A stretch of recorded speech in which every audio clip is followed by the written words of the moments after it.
Today we're making vegetable quinoa. We're using reduced sodium chicken broth today to add a little bit of flavor to our quinoa. Adding vegetables into your starch can really add volume without a ton of additional carbohydrates.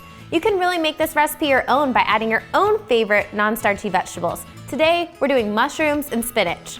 Let's get started. Let's do it.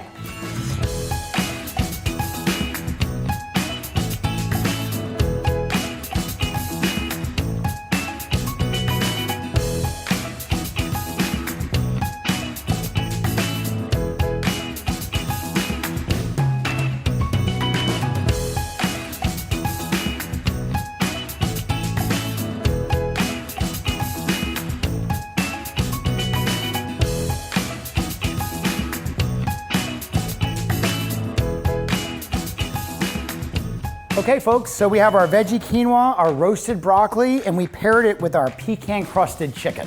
For pecan crusted chicken and our veggie quinoa recipes, check out healthystepsnutrition.com.